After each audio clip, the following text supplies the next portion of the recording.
Hey everybody, this is Repeat Ron. Welcome back to the channel. Today we are taking a look at Killing Floor 2 and we're looking at something new. This is part of the new beta. And I figured I would do a guide on this new weekly outbreak that we have out right now. Alright, so this new weekly outbreak is called Bloodthirst, which is keep the kill streak going or die. For this you get the Bloodthirst backpack, which is a precious item, as well as the usual 500,000 Fosh. So that's always great. Alright, so getting into a match, the match will start the exact same way that any other match does, including any other weekly. You will not be taking damage immediately. You have to wait for the Zeds to spawn, but once they are spawned in the map, you will get this icon and it will tick down your health. You'll be taking 6 damage base for every time that it ticks. So your health will tick down by 6 each time. You can also still take regular health damage from anything that hits you. Every time you kill an enemy though, some of your health will restore. You will restore 6 to 7 of it, I believe, base. This is affected by different perks, though. Anybody that has passive damage resistance towards just all damage types, so like Berserker, or if you're running the Berserker's ability parry, you will actually take less damage than normal. The health tick down will also stop when it becomes the last 5 Zeds, whenever that is. I believe that this is for if you get a Zed that gets stuck in a vent somewhere on a map, or, you know, just doesn't come out. Everybody's had a game like that. Then you won't just die from the bleed out. Perfect. Now, at the end of each match, you will get healed all the way back up to your full health. And having any class that has bonus full health is going to make this challenge much, much easier. Classes that include this are Berserker with the Dreadnought skill, increasing your total health to 200. Commando with Tenacity, increasing your health to 125. Support with Fortitude, giving you 50 more health, so going up to 150. Medic, going with Symbiotic Healing, as this gives you 25% more health. And that's it, just those 4. So those 4 are going to make it the easiest. So far, the class that I've found the easiest to do this with has been Support. You don't need high accuracy, and this can be somewhat of a stressful map to play. Do note that if you switch to health perks midway through the match, you will not get the bonus health as soon as the next round starts. You do need to build this up after that. And currently in beta, the extra health seems to be bugged for some reason. Not bugged in-game, but if you start out with a class that just has passively more health, like Dreadnought or Fortitude, it causes the weekly to crash for some reason. Hopefully this will be fixed on the live server, and you won't have to, you know, start the match without that. Killing large Zeds will give you more health than killing small Zeds as well. So if you can prioritize big Zeds, you will get more health from that than you would normally small Zeds. Skills like the Vampire ability are also disabled during this, so you will not get any sort of bonus health from Vampire. Only from the actual kills. This also applies to any sort of medic weapon. You cannot heal, even if that is self-healing from something like the Hemoclobber. It simply doesn't work in this mode. However, the Hemoclobber still isn't necessarily a bad weapon to take, because of the AoE hit that it gives you. That being said, something like the Pulverizer would likely be stronger than it. Temporary abilities, like the Berserker's Parry, will give you damage reduction from the health damage, but they will not reduce the amount of healing that you get back when you're killing things. Also, running a skill like the Medic's Resilience that functions as a damage reduction, the lower your health is, will reduce the amount of overall damage that you will take each time it ticks away at your health. So that is also a reasonable perk to take.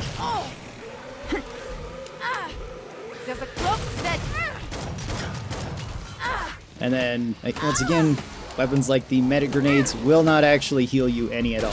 However, they can still apply all the medic benefits. Same goes with medic's healing darts, so if you're running any of the perks that give your teammates bonus damage, bonus movement speed, bonus damage reduction, they can all still be applied to your allies, but they will not give the healing. Killing any sort of large Zed like Skrakes or Flesh Pounds gives you the same damage boost that you get in the Hellmark Station using the Demon Ruins, except for without having to sacrifice your health. This just makes it so you deal more damage for a time while you have it. Now, boss wave functions a little bit differently than the previous waves. There is no health damage taken over time, but you cannot get any sort of healing during the boss wave. So you do have to fight the boss with your max health, max armor, whatever you have. There is no healing syringe, there is no medic ability, nothing. This can be particularly difficult against certain Zeds, certain bosses like the Matriarch, as she can do quite a bit of damage and do a lot of damage to the team, making her pretty difficult to fight in a group.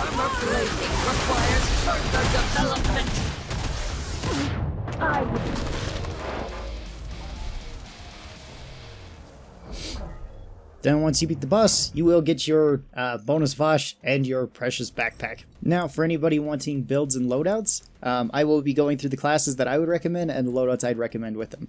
First up would be Berserk, and I would recommend running a build similar to this. Running Dreadnought for the 100% bonus health, so 200 health, Butcher for more damage and faster attack speed, since Vampire doesn't work in this case, Parry to reduce damage and increase your damage. You could run Resilience too. Resilience recently got buffed, and it wouldn't be a bad choice either. And then either Smash or Massacre, depending on which weapon you want to take. Massacre if you want to use a weapon that uses a lot of light attacks, like the Katana or the Hemoclobber. And then Smash for anything heavier, hitting like the Battle Axe or whatever it might be.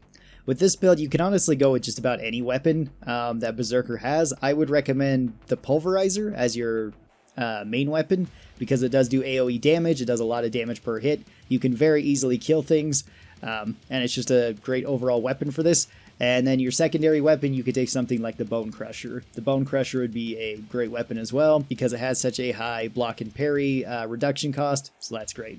If you're going to go beyond this to level 25, which I currently don't have unlocked, I would probably go with Spartan. Spartan is just amazing. And I don't believe Berserker's Rage will give you any bonus health back, so all it will do is just immobilize all Zeds nearby you. That's not as good as being able to move in real time and get to place where you need to kill them. Berserker is a pretty straightforward class. You really don't need to be this high leveled with Berserker either. You would really only need to be level probably 10. I'd recommend doing this with a Berserker level 10, just taking Butcher and Dreadnought. You don't necessarily need to go up any higher than that, however, if you do, then I would say make the build like this. The second class would be Commando, thanks to your Tenacious ability. At level 5, you can pick high capacity magazines or tactical reload, whichever one you like more. It's completely your choice. At level 10, you can pick fallback or impact rounds. Once again, it's your choice, whichever one you like best. I usually go with fallback just because the weapon switch speed is really nice. Make the most of your Z time pretty much. And then level 15, take Tenacious for health and body armor. After this, I would go with hollow point rounds to give you more damage, and then either machine gunner or tactician, it's your call. Both are great. And then for weapons with the Commando, I would recommend just your highest damaging weapons as quickly as you can get them. So weapons like the AK, the M16, the FAL would all be fantastic for this. Medic assault rifles you probably wouldn't really want to go for. You could even go with the Stoner for this too, because the Stoner can kill little things very quickly and keep up the Z time, so that's also an option. So much more of an aggressive Commando than what you usually see at high levels with Commando. The third class I'd recommend is Support. Support is probably the class I'd recommend the most because I found it the easiest to play. Support is just a great beginner class and it's very powerful. For this, I'd recommend Tactical Reload, although high-capacity magazines, you could pick that too, depending on what weapon you want to choose. Fortitude, definitely at level 10, and you really only need to be level 10 with Support, because 50% more HP can get you through that. After that, Tight Choke for reducing shot spread, Resupply Pack for giving your team extra ammo, and you carrying extra ammo, and them getting bonus armor too, always a great perk. And then level 25 Barrage, just so that you can shoot your weapons faster. Penetrator's fine too if you wanted to take that, but I like Barrage a bit better. Once again, you only really need to be level 10 with Support though. And weapons I'd recommend taking with this would be something like the AA-12, the M4, the double barrel, the Doomstick could also work, just any of your high damaging weapons. Most of Support weapons would be pretty good for this. I personally use the M4 and the AA-12 with this, which you could go with high capacity magazines then to make the most use of your large capacity with the AA-12. However, I usually like Tactical Reload a bit more for the other weapons too. And then you could run 2 different builds with Medic. You could either run Symbiotic Healing if you were going to take this in a team build, in which case you would likely want to take everything on the left side. Symbiotic Healing to give you bonus health. Now you can't restore your health from healing somebody, and you can't heal them either, but you do get bonus health.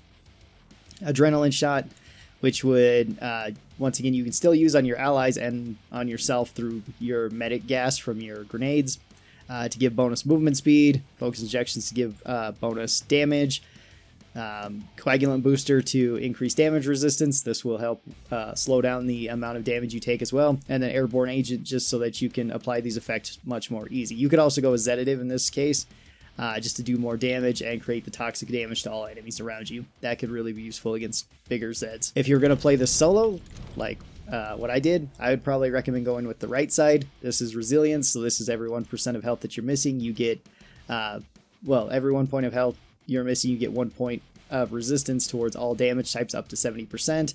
This helps reduce the damage very, very quickly. So if you're taking extra health, it will slow down and you'll just be able to out-sustain it most of the time. Combatant Doctor just to give you bonus movement speed and larger magazines with your weapons.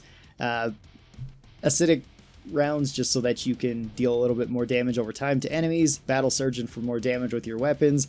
And then Sedative or Airborne Agent, it's your call. Airborne Agent can still be used as a defensive weapon to heal around you and kill all Zeds around you that are small, so you can actually be healing yourself up. Not directly through the gas, but through the kills. Or Sedative for killing more things, also healing yourself. Sedative would also probably be a better choice with this build. For the other classes, you could, of course, run them and still win.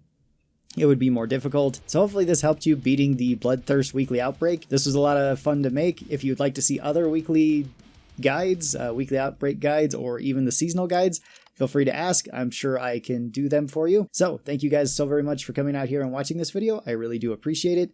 And hopefully you guys enjoyed this. Hopefully you guys found it helpful. If you did, consider subscribing to the channel. That way you can get updates whenever I post anything new, whether it be on this game or any other game. And thank you guys so very much for watching this. I really do appreciate it. And I will talk to all of you guys next time. Till then, stay cool and bye.